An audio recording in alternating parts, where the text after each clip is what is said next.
Welcome to the FAU Center for Autism and Related Disabilities PEPSA training. A little bit about FAU CARD.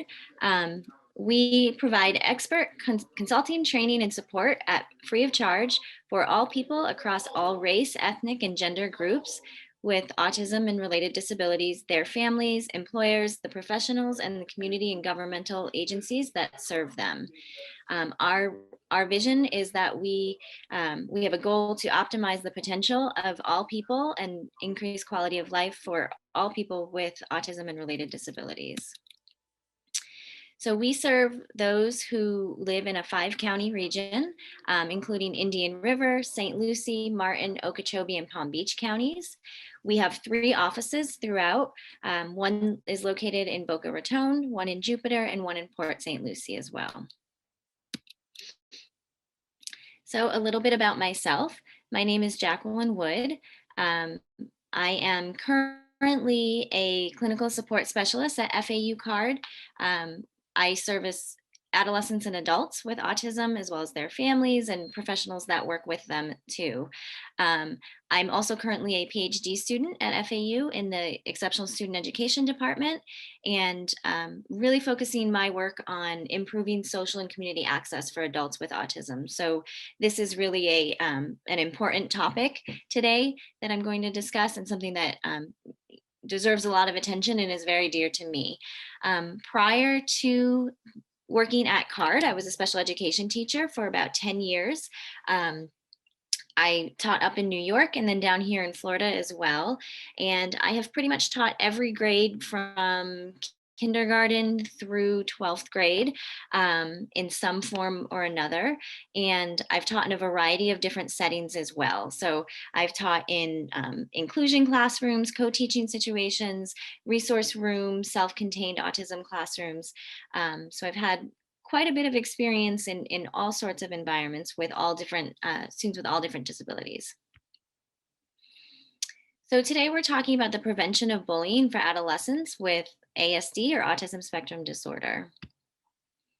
So our objectives today, by the end of the presentation, participants will be able to describe the prevalence and the types of bullying that students with ASD often experience, as well as identify strategies for preventing bullying and recognizing those warning signs as well.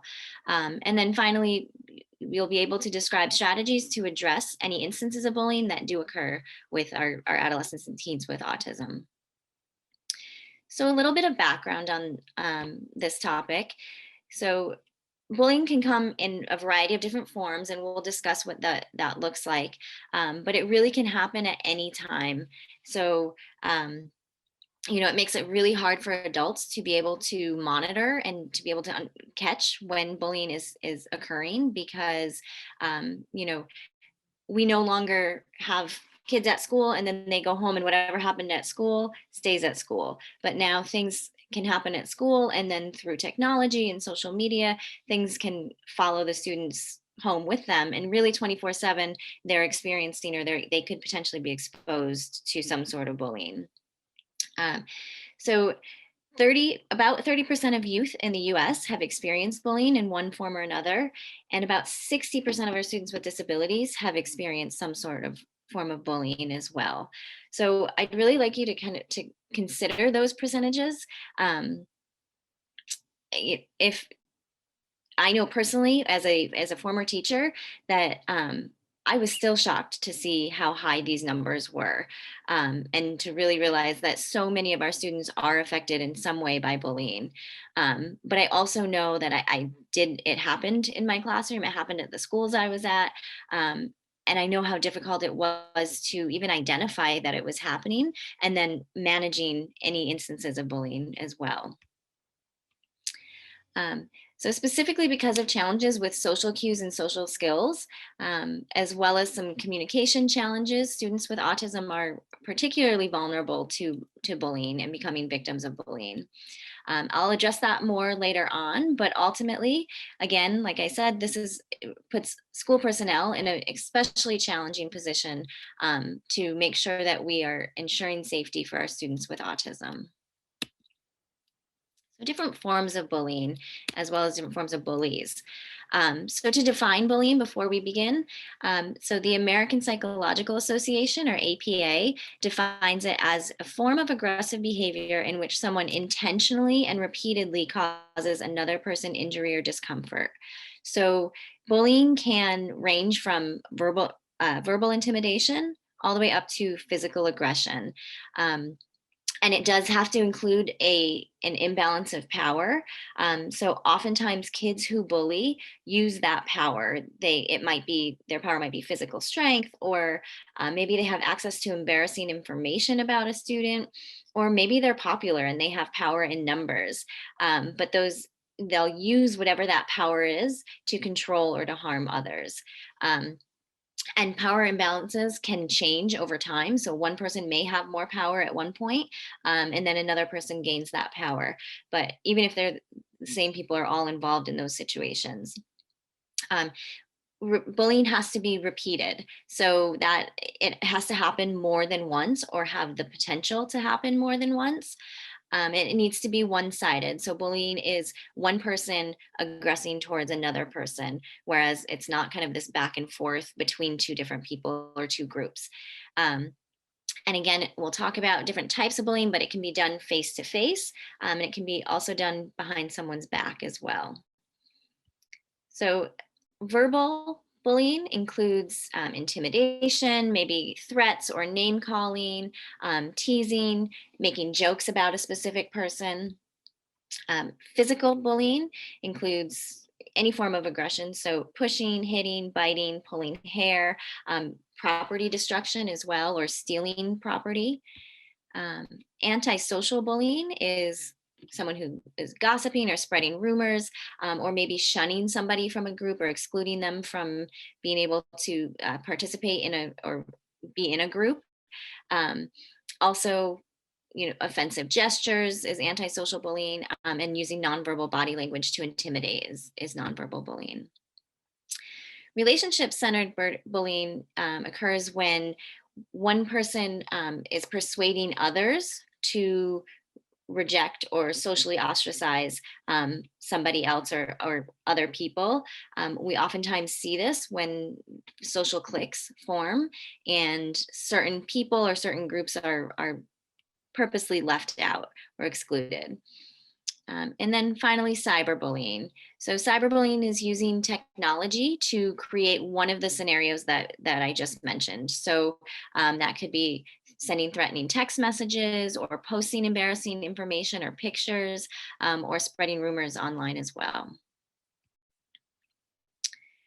So just as there are different types of bullying, there are different types of bullies.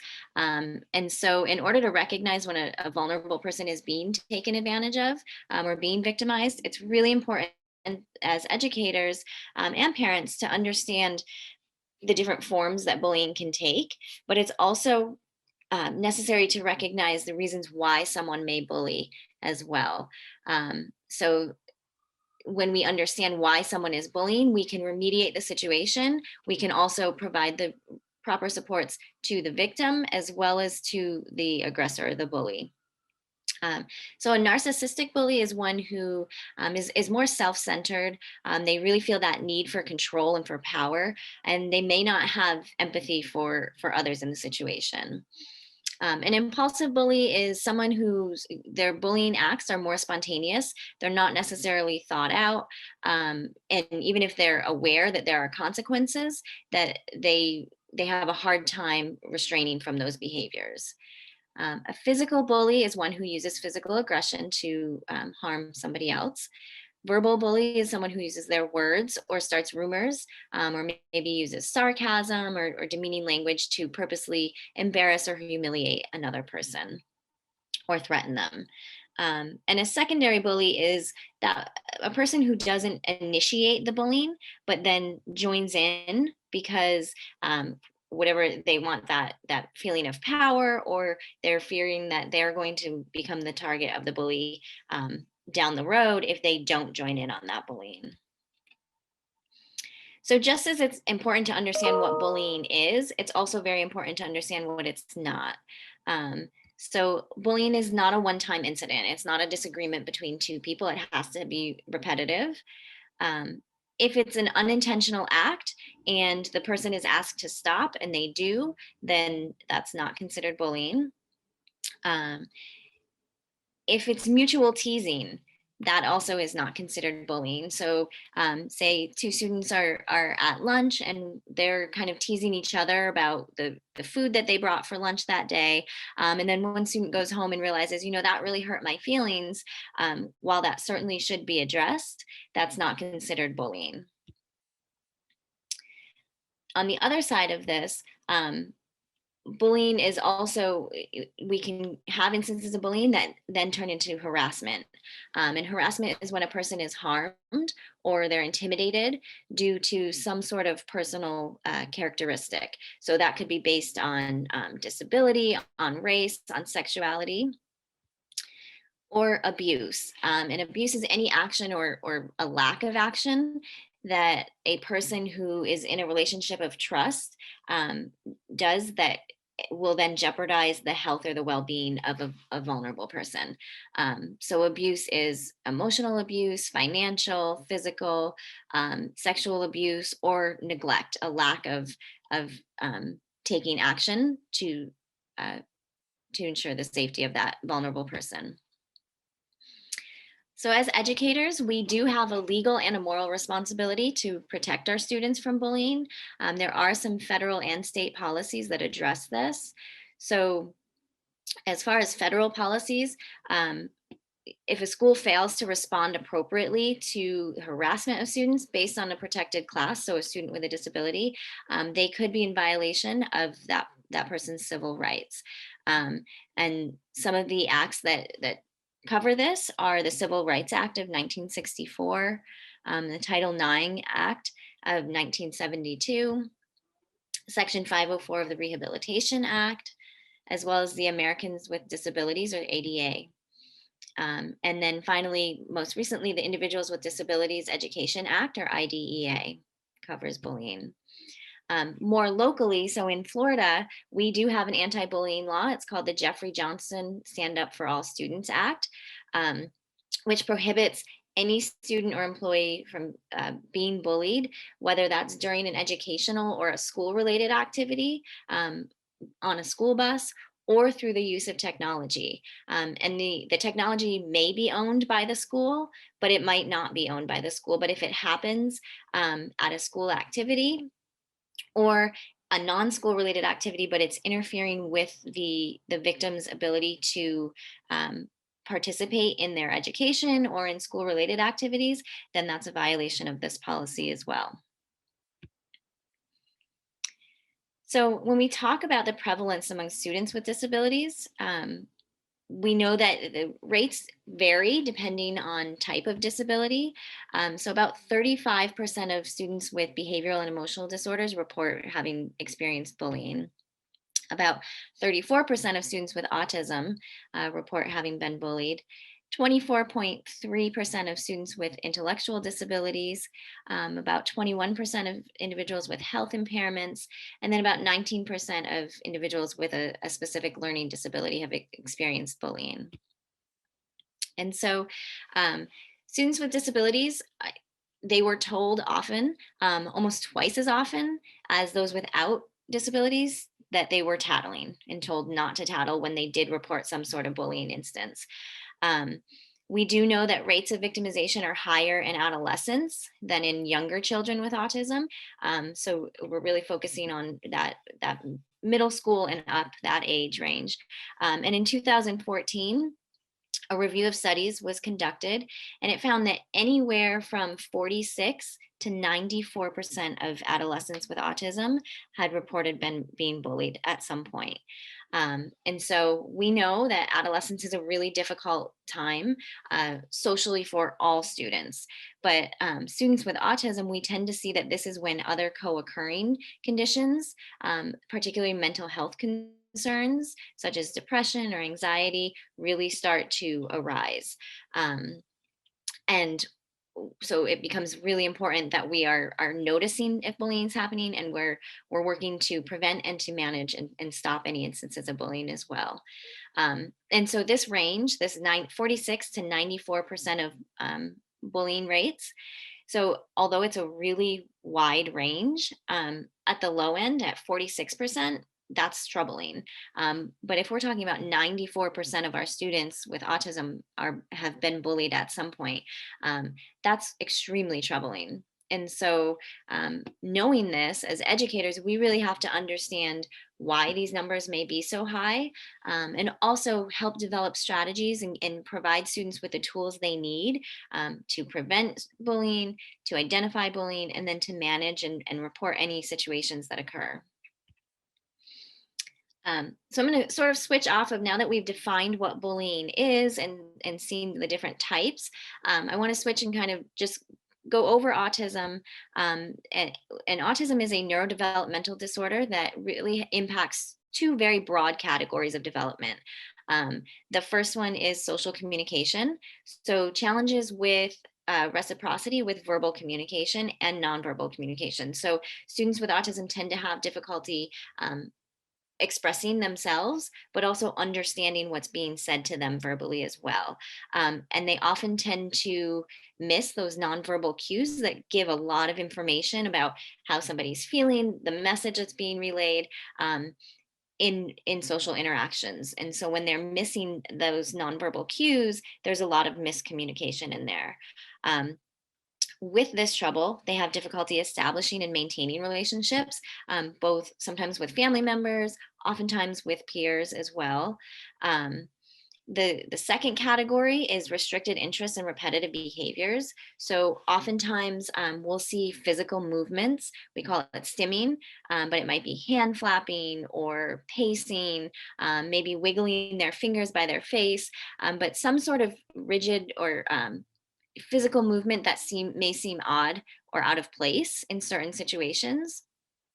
Um, Individuals with autism tend to be very routine bound.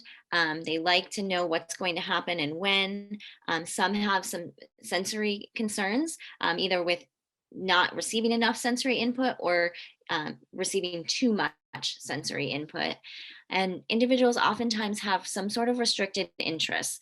So they'll pick a topic or two where they really become so interested in it that that's all they want to talk about. That's all they want to learn about, watch videos about, whatever it might be. Sometimes, it's a very age appropriate and perfectly acceptable topic, but sometimes the topics it could be anything. I had a little kindergartner who he was so interested in ceiling fans.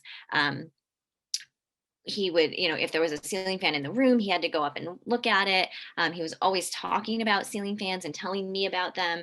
He carried a catalog around when he could of ceiling fans. He was always asking, if they were going to do something special on the weekend. He wanted to go to the store to go see the ceiling fans, which again adds to the difficulty with social communication and building relationships, because I don't know too many other kindergartners who know much or really care much about ceiling fans.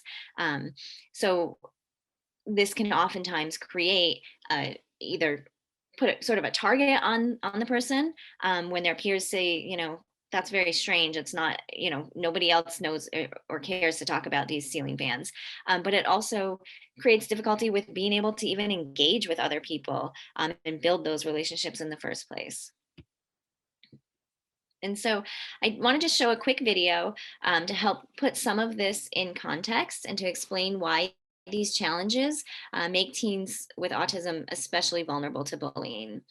And it really explains the importance of recognizing bullying and equipping students with the tools they need to prevent bullying from happening in the first place, and then also managing any incidents that do happen. And I'm just going to, a quick note, this does use the term Asperger's, which we no longer use as a diagnosis in autism. But that tends to refer to individuals who have average to above average IQ, but may experience some social challenges.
Okay, and so this video really focuses on Asperger's, or they say high functioning autism. Now we would call that a level 1 autism. Um, but it's important to know too that bullying can occur across the entire spectrum of abilities within autism. So not just those students who are, in mainstream classrooms, but it can happen to anybody. Um, and as the video points out, just the very nature of autism itself puts our teens at risk for becoming victims of bullying. So, um, and we can see how serious the consequences can be. It talks about students will sometimes develop thoughts of suicide or suicidal actions. Some will experience lasting impacts of being bullied throughout their entire lives. So it's so important that we're recognizing bullying when it's happening, and giving students the tools they need to manage and cope with any instances that do happen. And so, as I mentioned, students with autism are a vulnerable population that oftentimes they're unaware when they are being taken advantage of. I've had instances where, a new student will sit next to a student with autism at lunch when they've never sat next to them before, and they're being really nice, but then, you know, they'll sit with them only if the student is giving them a bag of chips. But the student with autism isn't aware that they're being taken advantage of. And then they think that this is a true friend, and someone who has my best interests at heart, when it might not be true. Um, so just understanding others' intentions can be really tricky. um, Sometimes individuals with autism are triggered into meltdowns, or to an aggressive outburst. So if students know that they can get a reaction out of a student, if a student with autism had a meltdown in class one time, or they know that this really bothers them and there's going to be a big reaction, sometimes peers will intentionally do those things to get them heightened, and into meltdowns. Um, Students with autism may be more socially isolated than those students without disabilities. And because of that, they might not have friends that kind of can act as a buffer. We know that if you have the more friends you have, or if you have even just one friend who can help, or who's there to support you, that tends to ward off. You're not as easy of a target, even with just one other person by your side. Um, some may have difficulty defending themselves, whether it's verbally, saying the right thing back, or even physically. Some may have difficulty even reporting instances of bullying as well. Sometimes, as I mentioned, some behaviors might be different, or social skills, social behaviors might be different. And so others don't understand where those behaviors are coming from.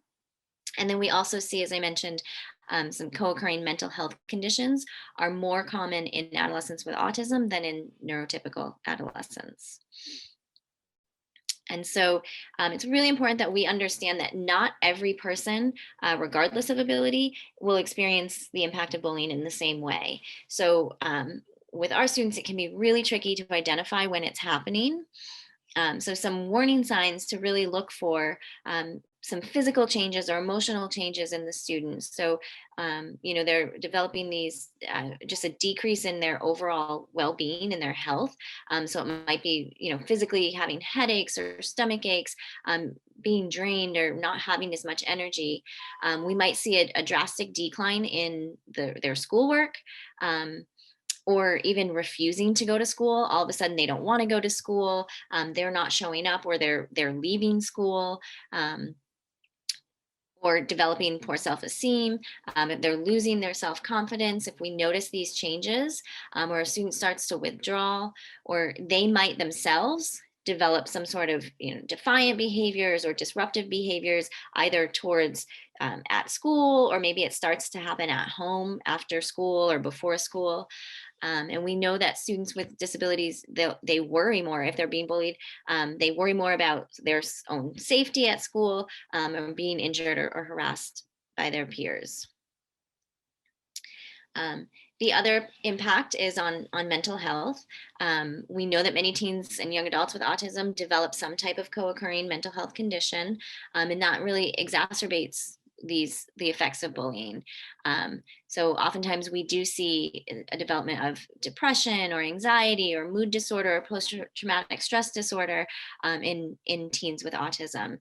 And teens with autism are more likely to have suicidal thoughts and behaviors than those with their peers without autism.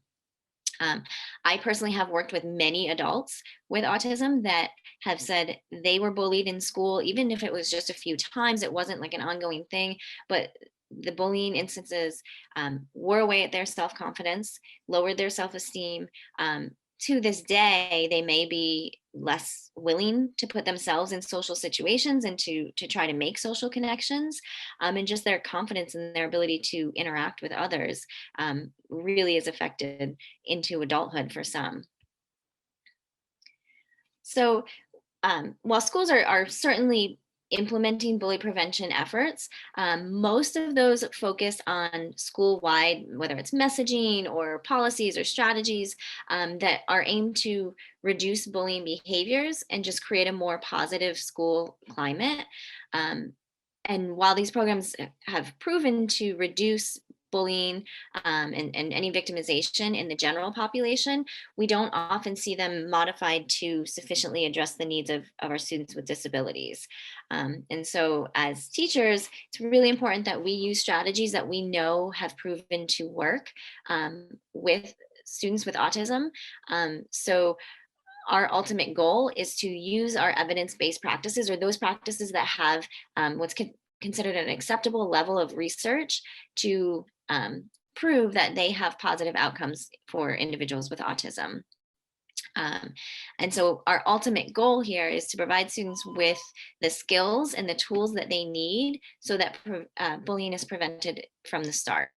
Um, but if something does happen, we also need to make sure that they have those tools to address it, to get out of it, and to report that they're being bullied as well, and to even recognize that they're being bullied.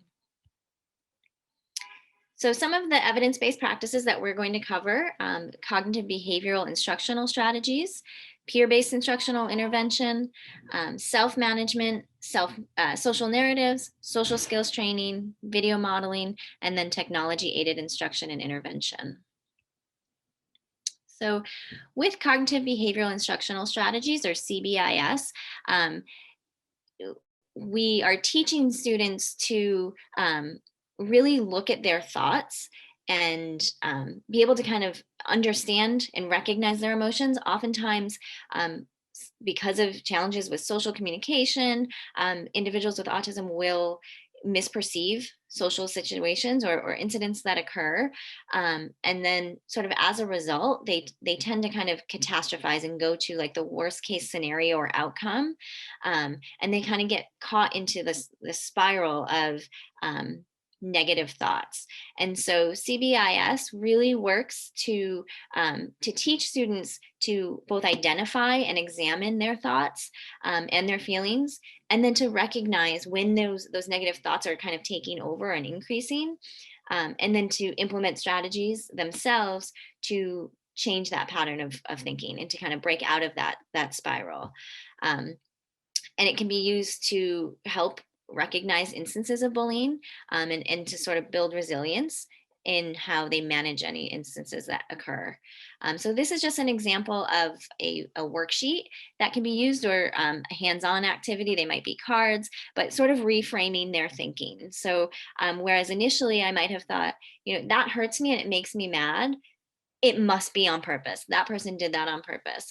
But when we use CBIS, we're retraining our thoughts to say, if someone hurts me or makes me mad, I need to ask myself first, was it on purpose? Before I just automatically jump to something happened and I'm all the way up here, but rather I need to really think about it and recognize how I'm feeling, and how to manage those feelings.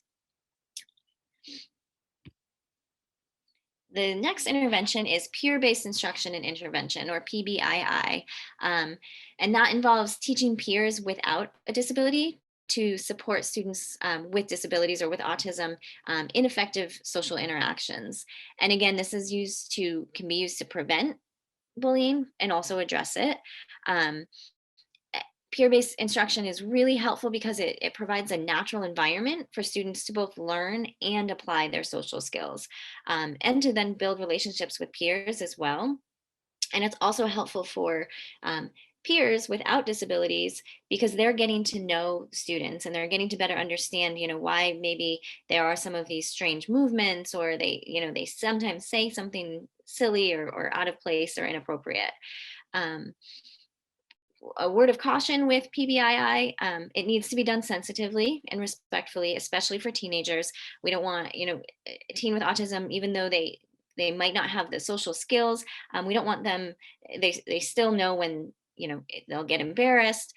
They might not want to be outed in any way. They might not want to be, separated and made any different.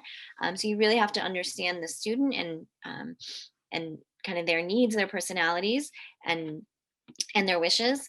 Um, and you also want to ensure that the peers who are implementing this intervention are responsible and respectful as well. So here's an example of a peer-mediated approach. And this example shows younger children, but it can very easily be implemented with teens as well. And you'll see the steps that they take. A peer-mediated approach is basically taking an adult such as a counselor and having them train and prompt the individuals who are typically developing to include their peers who may have some sort of disability or a social challenge, instead of going directly to the individual with the disability or the social challenge. So really it's just involving the campers and having them interact versus having it dependent on the adult. Tracks works because you teach the typically developing peers how to interact, because if you don't teach those typically developing peers, then you're not going to have any interaction. Using the TRACS acronym, that's what you're going to use in order to teach those typically developing peers to bring the individual with a social challenge or disability over to the group to interact.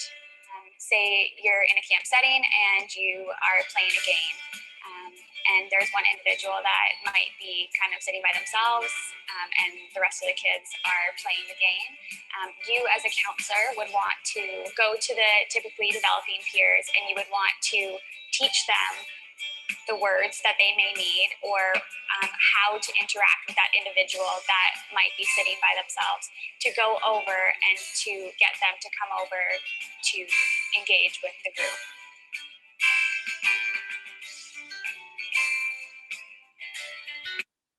Okay, so I like that video because it really shows the steps that they teach the peers to implement. But this could be used again with teenagers in, if there's group work that's being done and one student, the student with autism may be disengaged, or they're just, they want to kind of do their work on their own and not with the group. Peers can be taught to support that group work, or maybe in the cafeteria or in the hallway, the students always kind of by themselves, working with other students to teach some of those social skills and to encourage their participation. The next strategy is self-management. And so this is a technique that teaches students with autism to recognize when their behavior is appropriate or inappropriate, but also to be able to monitor themselves and track their behaviors, and then implement some sort of reward system once a criteria has been met that of enough appropriate behavior. And so we can use self-monitoring oftentimes with other strategies. So we might use self-monitoring with cognitive behavioral interventions, or peer-based interventions to really promote socially appropriate behaviors, and to increase those skills that we're looking to really reinforce, and to increase some of that, so the self-motivation, the internal motivation, rather than having to rely on somebody else to kind of provide that motivation. So here's an example of self-management used in an academic way, but it can also be used, you'll see some of the positive outcomes from that. Okay, so boys and girls, let's go ahead and take out our trackers. Got your pencils? We're going to go ahead and do our morning inventory. So let's turn to the first page. Something I think my students have gotten a lot from has been the requirement for them to stop and think about themselves. How am I doing? Did I sleep? What did I have for breakfast? It's something that really everyone should do to improve themselves. There has been an impact on their level of engagement academically during class because they're responsible to themselves with their self-evaluation. They had to be aware that soon they're going to track themselves. In the end of this math class, I'm going to be marking down how I'm doing. I think what's beautiful about it is it does help the kids accept and feel comfortable with the fact that they're learners. They're not expected to be perfect walking in the door. It isn't a performance. It's learning and practice and growing and trying it again and practicing it again and repeating positive practice. Something I learned was I got more self-confidence in myself, and I've been going to bed earlier. I learned that nobody's born being good at something, and if you practice enough, you can be as good as other people. The thing about the tracker system is that it can be very empowering on a personal level for each student. It's their own tracking, their own behavior. They feel a safety knowing it's not going to, there's no competition or scoring or anything like that. And with that knowledge comes an empowerment, is that I am in charge of myself. I can make choices and I can improve my life. And that's huge. So again, we can empower our students using self-management. You could see the increase in confidence. This could be done with teenagers just as easily. I think, like she said, anybody could do this and could benefit from this. It could be done as a whole class activity. It could be done on an individual or a small group basis as well.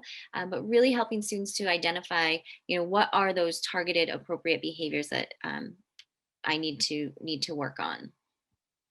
Okay, so boys and girls, social skills training is a strategy that involves an adult directly teaching specific skills that have been identified as needing improvement. And this is such an essential intervention for our teens with autism. It can be used both to prevent bullying, and then also address any bullying instances that do occur. With teenagers, neurotypical teenagers will often, when they're in a situation, they'll pick up on how others are behaving, and the social cues of other people.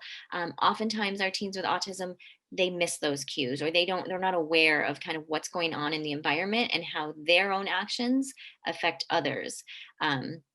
They don't necessarily mimic what others are doing to kind of fit in. um, and so with social skills training, we can equip our students with strategies by directly teaching those skills and directly pointing out what are the appropriate behaviors in different situations, and then practicing those as well. So you might use social skills training if a student is being bullied, to uh, you know to give them just a short response and then walk away from the situation. So maybe just saying whatever and walking away, or addressing, I really don't like when you do that, I need you to stop, or please stop. It can give them the tools that they need to kind of create some resilience towards bullying, and also gives them skills to build friendships and relationships in the beginning, increasing social connections and hopefully preventing instances of bullying in general. Here's an example of social skills training. This is no ordinary game of dominoes. For these kids on the autism spectrum, it's a way to learn important social skills. For many with autism, social situations can be especially overwhelming. The UC Davis Mind Institute Social Skills Training Program gives them a comfortable place to practice having two-sided interactive conversations, recognizing emotions in others, and problem solving. Because these skills are so complex, the instructors break them down and use visual supports. The dominoes represent how our reactions to a problem impact others' reactions. Parents and instructors agree. They notice a positive change in the students. Each child has individual goals, so they can excel at their own pace, learning new skills and making friends along the way. This digital short. Okay, so you can see how those social skills training, they're in a group with other peers where they can learn the skills and practice the skills, but it really helps to break down some of those really abstract uh, components of social interactions and communicating to make it a little bit more concrete and to really understand socialization and social skills a little bit better. Before we go on, I do want to just thank you for participating in this webinar. To obtain a certificate of completion, you must fill out the form at the certificate of completion link that's provided on the email for this training. And please write down this code. It's required to receive the certification. And so the code is JWN112021. Again, the code is JWN112021. Okay, moving on to the next strategy, video modeling. So video modeling, as it suggests, uses a video to model or display appropriate behaviors. So this can be used to teach new behaviors, to teach new skills. It can be extremely helpful in social situations and teaching social skills as well. Oftentimes, preferably, it's the student themselves performing successfully at whatever the behavior, the targeted behavior is. And again, we can use this to teach social skills. We can use this in combination with some social skills training and other practices. And it just provides that appropriate model for interacting with others. And what's really nice about video modeling is once it's created, a student can go back to that video and they can watch it as many times as they need. But it's also static. So it's not changing. It's the same words and the same instruction each time. So it helps students to really be able to quickly pick up the skill that's being taught. And the final strategy that we're going to talk about is technology-aided instruction and intervention. We know that technology is often very motivating for our teenagers, and anything that can help build that motivation helps with this population. There are a variety of different apps and computer programs that teach either social skills, maybe cognitive behavioral strategies, or self-regulation, self-management skills. They also often provide a context for learning and then applying the skills as well. And then another really motivating tool that's emerging is virtual reality. So using that virtual reality to put teens in certain situations that they have to navigate and to really better understand social interactions. And then they can look back at themselves and see, when I did this, this is how somebody else reacted. Or when I did this, it was a really good thing, and this is what I got out of it. Here are just a few apps that I know of that work on different social skills. So there's Super Better, Middle School Confidential, The Social Express, and Smiling Mind. So Smiling Mind is cognitive behavioral, and then the others work on social skills. Again, when we're using technology, we do want to make sure with any of these strategies, we want to ensure that they are age appropriate for our students. Sometimes our students with autism would prefer, looking at cartoons or doing things that are maybe below their developmental level, but we want to ensure that we are equipping them with skills that are appropriate developmentally so that they're able to increase those social skills with their same age peers.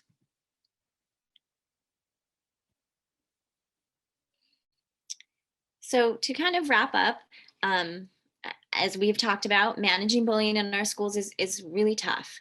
And there can be some big consequences.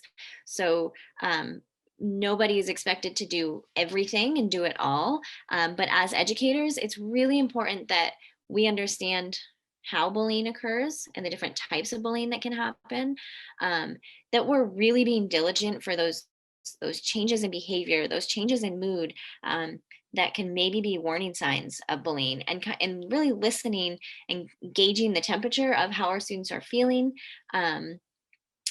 how they're reacting in social situations, and really making sure we're communicating with them to understand, when is there a change in behavior, when is there a change in mood.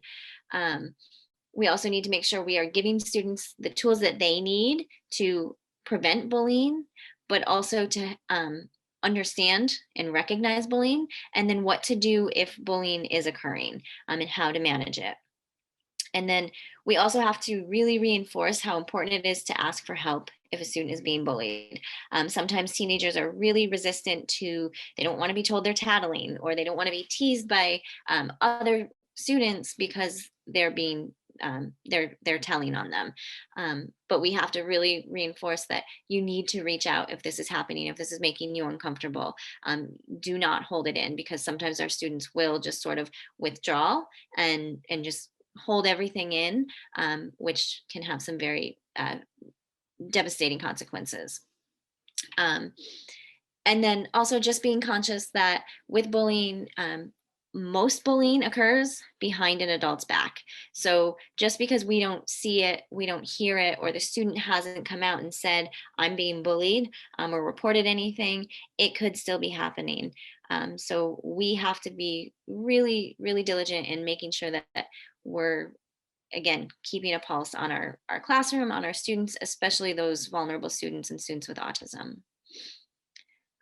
So some resources that I pulled together that address bullying specifically for either students with disabilities or students with autism in general.